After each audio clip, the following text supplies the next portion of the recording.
महाराष्ट्रातील बेरोजगारीचे भयान वास्तव पुण्यात पाहायला मिळाले। पुण्यातील एक व्हिडिओ व्हायरल होत आहे। या व्हिडिओमध्ये आयटी कंपनीत नोकरी मिळवण्यासाठी 3000 इंजिनियर रांगेत थांबल्याचं पाहायला मिळालं। मात्र इथे किती जागांसाठी नोकरी होती हे पाहून धक्का बसला। हा व्हिडिओ सोशल मीडियावर तुफान व्हायरल होत आहे। या व्हिडिओवर हजारो कमेंट आलेले आहेत। आयटी हब अशी पुण्याची ओळख आहे। पुण्यात अनेक बड्या आयटी कंपन्या आहेत। महाराष्ट्रात बेरोजगारीची समस्या किती भीषण आहे हे पुण्यात पाहायला मिळाले। पुण्यातील मगरपट्टा भागात आयटी कंपनीत नोकरी मिळवण्यासाठी तब्बल 3000 इंजिनियर रांगेत उभे होते। याचा व्हिडिओ व्हायरल झालेला आहे। व्हिडिओ शूट करणारे थकले पण रांग काही संपली नसल्याचे चित्र या व्हिडिओत पाहायला मिळालेलं आहे। मगरपट्टा भागात असलेल्या आयटी कंपनी डेव्हलपर पदासाठी 100 जणांची भरती केली जाणार होती। यासाठी कंपनीतर्फे वॉक इन इंटरव्ह्यू आयोजित करण्यात आला होता।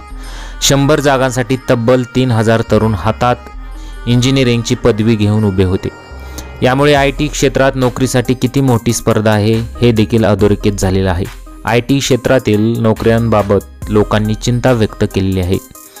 हा व्हिडिओ सध्या सोशल मीडियावरती तुफान व्हायरल झालेला आहे। हजारो लोकांनी या व्हिडिओवर कमेंट केलेले आहेत। आपल्या देशात किती तरुण बेरोजगार आहेत हे या व्हिडिओमधून दिसत आहे। अशा प्रकारच्या हजारो कमेंट अनेक लोकांनी केलेले आहेत। तुम्हाला या व्हिडिओबद्दल काय वाटतं? तुमच्या प्रतिक्रिया आम्हाला कमेंट बॉक्समध्ये जरूर कळवा।